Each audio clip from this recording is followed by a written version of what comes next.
నాకు ఈ అవకాశం ఇచ్చిన గౌరవనీయులైన కేసీఆర్ గారికి, కేటీఆర్ గారికి, హరీష్ గారికి నమస్కారాలు. జూబ్లీ హిల్స్ ప్రజలంటేనే ఒక కుటుంబం అని గోపన్న ఎప్పుడు చెప్పేవాళ్ళు. మీ గోపన్న గోపీనాథ్ గారు ఎప్పుడు మహిళలకు అండగా ఉండేవాళ్ళు, సొంత ఆడబిడ్డలాగా చూసుకునేవాళ్ళు.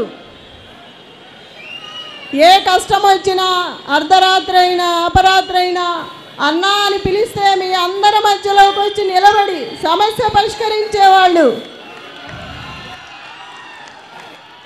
గోపన్నకి ఎప్పుడు మీ గోపన్నతో మీరు అండగా ఉండి అన్ని సమస్యలు పరిష్కరించుకునేవాళ్ళు.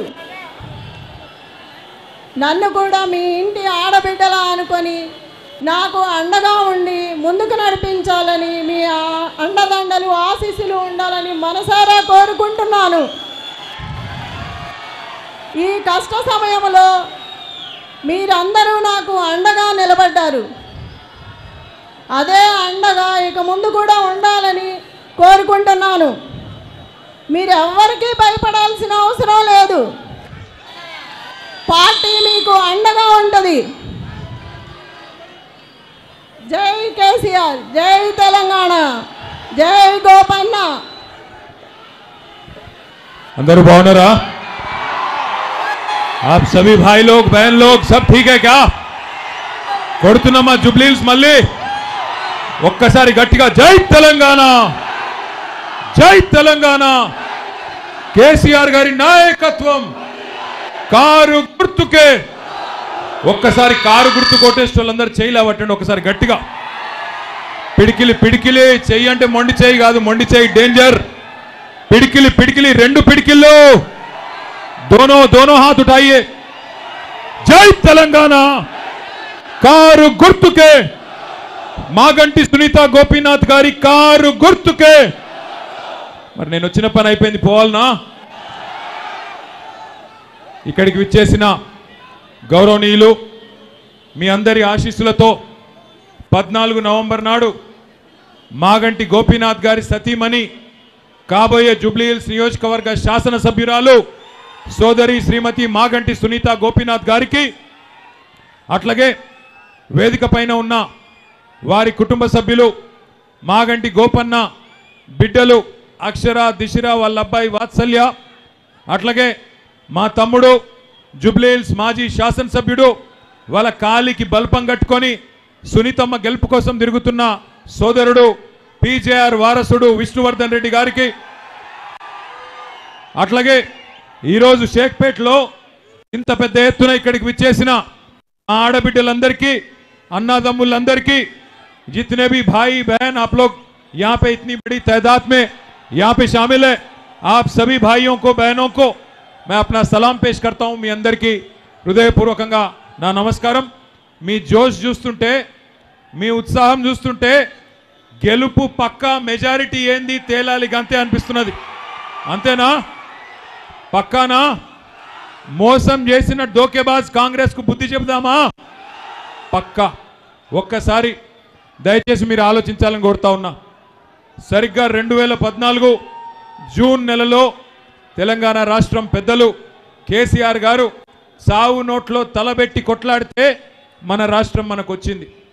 రాష్ట్రం వచ్చిన నాడు మనకు ఎన్ని రకాల నైదికరేకి అవుదరు, రాష్ట్రం వచ్చిన నాడు మనకు ఏ పరిస్థితి ఉండేనో ఒక్కసారి గుర్తు తెచ్చుకోమని చెప్పి నేను కోరుతా ఉన్నా. ఆనాడు రాష్ట్రం వచ్చింది కానీ పరిస్థితి ఏది బాగా లేకుండే. రాష్ట్రం ఆనాడు 85,000 కోట్ల అప్పుతో మనకు కాంగ్రెస్ పార్టీ వాళ్ళు అప్పచెప్పినారు. కరెంటు లేదు, తెల్లారు లేస్తే హైదరాబాద్లో ఇన్వర్టర్ లేని దుకాణం లేదు, జనరేటర్ లేని అపార్ట్మెంట్ లేదు.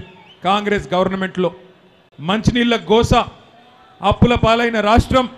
అట్లాంటి పరిస్థితుల్లో మనకు రాష్ట్రాన్ని అప్పచెప్పిండ్రు కాంగ్రెస్ వాళ్ళు.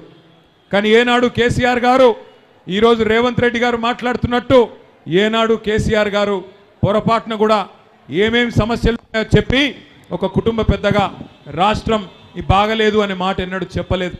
కష్టాలు ఉంటాయి, కన్నీళ్ళు ఉంటాయి, కానీ అవన్నీ తట్టుకొని నిలబడితేనే నాయకుడు అంటారు.